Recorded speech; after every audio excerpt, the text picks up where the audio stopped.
Good morning students. आपको हम lesson number 3 पढ़ा रहे हैं, classification of elements and periodic table. इसमें हमने आपको पूरा डेवलपमेंट ऑफ पीरियोडिक टेबल समझा दिया।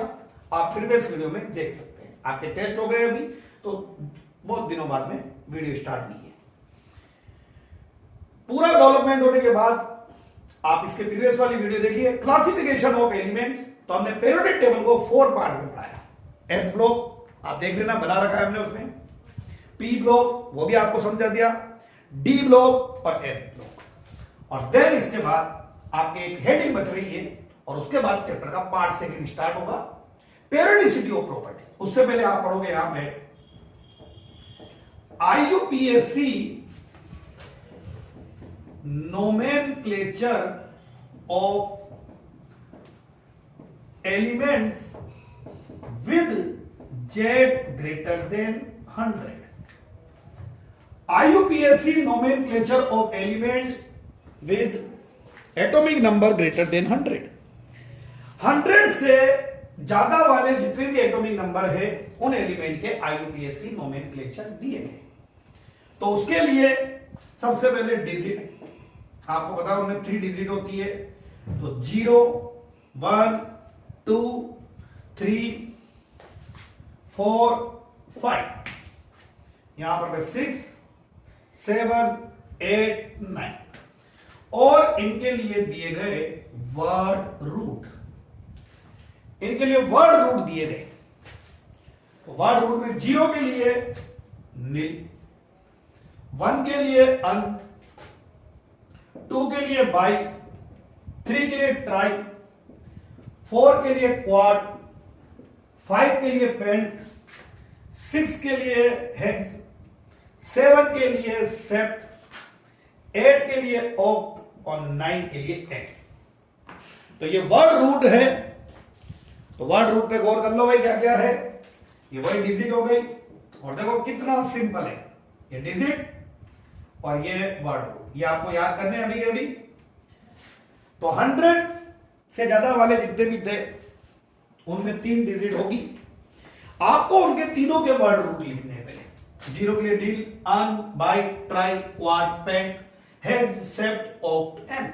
यहां हेप्ट नहीं बोला है, गलती से आप हेप्ट याद रख लेते। हेप्ट जो है वो आपके आता है ऑर्गेनिक के अंदर में, हेप्टेन, हेक्सेन। या अगर दोनों को हम हेक्स और हेप्ट रख देंगे तो दोनों का सिंबल फिर HH हो जाएगा, जो गलत हो सकता है, गलत होता हो। 101 में आप देखोगे 3 डिजिट है। तो 1 के लिए अन, 0 के लिए नील, फिर अन, और लास्ट में इनमें सफिक्स लगाते हैं EM, और ये सिंबल बन जाएगा इसका UNU। So simple. तो तीनों डिजिट के आप वर्ड रूट लिखो और पीछे EM सफिक्स लगा दीजिए। 102 अन, नील, बाय, UNB। 103 अन, नील, ट्रायम्फ, UNT। अननील क्वाडियम, अननील पेंटियम, अननील हेक्सियम, अननील सेप्टियम, अननील ओक्टियम, अननील एनियम। 110 अन नील और पीछे EM, सिंबल UUN। अननीलियम, अननीलियम, ये सिंपल लग जाएगा। 111 अनियम, सिंबल UUU, ये ऐसे सिंबल है। तो ये हुआ आपके, इसमें क्वेश्चन दे रखे आपके बुक में, IUPAC नोमेनक्लेचर, या IUPAC nomenclature of element with Z greater than 100। अगर Z जो है वो ग्रेटर देन 100 है तो फिर आप कैसे उनके IUPAC नेम देंगे। और इसी पे आपके क्वेश्चन है, बुक में दे रखा है, वही क्वेश्चन हम आपको बता रहे हैं। आपको पूरी पीरियोडिक टेबल मैंने याद करवा दी थी, अगर आपको याद हो तो। फर्स्ट पीरियड फ्रॉम 1 to 2, मेरी आवाज कानों में जाती रहे आपकी। 1 to 2. Second period 3 to 10. याद है पूरा बना के बताया मैंने, तो पोर्शन पढ़ रहा है, मैंने तो पार्ट बनाया. S block extreme left, P block extreme right, middle में डी ब्लॉक और नीचे ब्लॉक. तो इसमें 1 to 2 first period, 3 to 10 second period, 11 to 18 third period, 19 to 36 fourth period, 37 to 54 fifth period, 55 to 86 six period और 87 to 180 seven period. Future की inert gas का atomic number 180 आपके आएगा. फ्यूचर की जो इनर्ट गैस आएगी उसका एटॉमिक नंबर. क्वेश्चन है right IUPAC name of Z is equal to 114 and predict its position in periodic table. And predict its position in periodic table. Position का मतलब है आपको इसका पीरियड बताना है, इसका ग्रुप बताना है. तो सबसे पहले तो आप Z is equal to 114 ये IUPAC नेम आप इजीली बता देंगे. IUPAC नेम के बाद में आप इसका सिंबल या बता दें, ये सिंबल.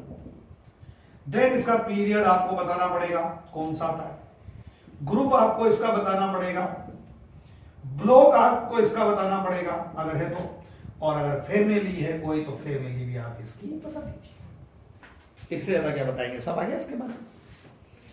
114 का IUPAC नेम. बोलिए भाई 1 को अभी मिटाया थोड़ी देर पहले, अन, फिर 1 को अन, 4 को क्वाड और पीछे ईयम.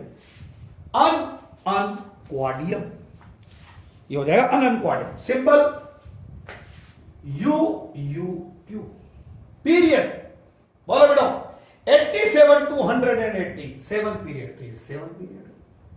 ग्रुप 118 हमारे इधर क्लोज होगा तो इधर से स्टार्ट करते हैं. 80 ग्रुप में 180, 17 में 170 आए, 15 में 115, 14 में 114 तो ग्रुप 14. आपको पता 13 to 18 पी ब्लॉक, तो ये पी ब्लॉक. फैमिली ये होती है कार्बन फैमिली. 13 को मैंने सब बता रखा है प्रीवियस वीडियो में देखिए. बोरॉन फैमिली, 14 को कार्बन फैमिली, 15 को नाइट्रोजन फैमिली, 16 को ऑक्सीजन फैमिली एंड चेलकोजन फैमिली और 14 और 17 को हेलोजन फैमिली, 18 नोबल गैसेस. ये आपके ऐसे क्वेश्चन प्रिडिक्ट करवाते हैं. तो राइट IUPAC नेम, उसका IUPAC नेम भी आपसे लिखवाया जाएगा और देन उसके बाद उसका सिंबल आपसे लिखवा लेंगे. और पोजीशन का मतलब है आपको पीरियोडिक टेबल में उसका एक तो पीरियड रिप्रेजेंट करना है कि कौन सा तो उसका पीरियड है और एक आपको उसका ग्रुप बताना है. देन चैप्टर का पार्ट सेकंड आता है. भाई लीजिए स्टार्ट कर रहे हैं हम लोग part second.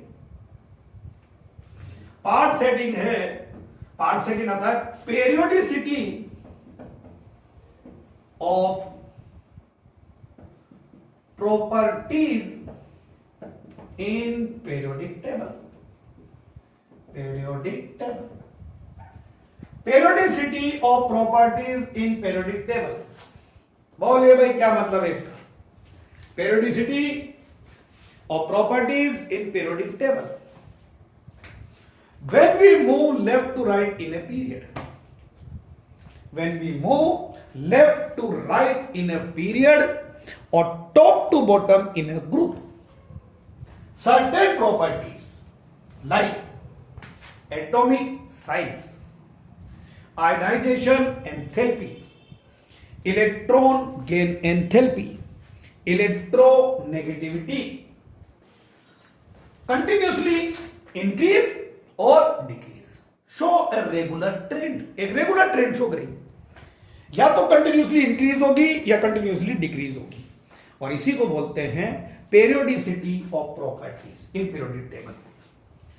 When we move left to right in a period और top to bottom in a group, certain property like atomic size. Atomic size period में कंटिन्यूसली डिक्रीज होता है, ग्रुप में टॉप टू बॉटम जाते हैं increase. क्यों तो बताएंगे। आयनाइजेशन एंथैल्पी पीरियड में कंटिन्यूसली इंक्रीज होती है और ग्रुप में टॉप टू बॉटम जाते हैं डिक्रीज होती है। तो एक्सेप्शन तो आएगी थी। तो ये जो पेरियोडिसिटी हो रही है कंटिन्यूसली इंक्रीज और डिक्रीज, इसी को हम पेरियोडिसिटी ऑफ प्रॉपर्टीज बोलते हैं। तो when we move left to right in a period और top to bottom in a group, certain properties like atomic size, ionization enthalpy, electron gain enthalpy, electronegativity show a regular gradation, that is continuously increase or decrease. It is called periodicity of properties in periodic table. Number 1 पहली आती है आपके पास में इसमें atomic size और atomic radii. Atomic size और atomic radii, atomic size और atomic radii पहली वाली जो प्रॉपर्टी आती है। पहले डेफिनेशन, ये एक एटम हो गया, बोलिए भाई, ये एटम, ये न्यूक्लियस और ये वैलेंस इलेक्ट्रॉन। तो यहां तक की डिस्टेंस, ये वाली डिस्टेंस, बोलिए डेफिनेशन क्या होगा। Distance between center of nucleus and orbit in which last electron enter, that is valence shell, is called atomic size or atomic radii. Distance between center of nucleus and valence electron या orbit which contain last electron, which contain valence electron, is called atomic radii. Distance between center of nucleus and valence electron is called atomic radii. अब atomic radii cannot be determined directly because of the following difficulties. Atomic radii cannot be determined directly. Atomic radii cannot be determined directly because of the following difficulties. Number 1, it is very difficult to obtain an isolated atom. सबको पता है atom combine करके क्या बना चुके हैं, molecules. तो it is very difficult to obtain an isolated atom. एक एटम को ऑब्टेन करना बहुत डिफिकल्ट है, वो इजीली कंबाइन करके मॉलिक्यूल बना ले। And second, atom do not have a sharp boundary. Atom की शार्प बाउंड्री नहीं है। हम जो उसकी प्रोबेबिलिटी बताते हैं साइज स्क्वायर, जो आप एटॉमिक स्ट्रक्चर में पढ़ गए हैं, वो केवल 95% प्रोबेबिलिटी, 5% प्रोबेबिलिटी तो इलेक्ट्रॉन की इनफाइनाइट तक होती है। तो ये दो डिफिकल्टीज की वजह से एटॉमिक साइज जो है उसका डायरेक्ट मेजरमेंट पॉसिबल नहीं है। तो फिर एटॉमिक साइज का इनडायरेक्ट मेजरमेंट किया है। Atomic size can be determined by indirect method, और इसी में आती है आपके types of atomic radii, covalent radii, metallic radii and van der वाल रेडाई। क्या होती है ये हम आपको नेक्स्ट वीडियो में बताते हैं। Thank you.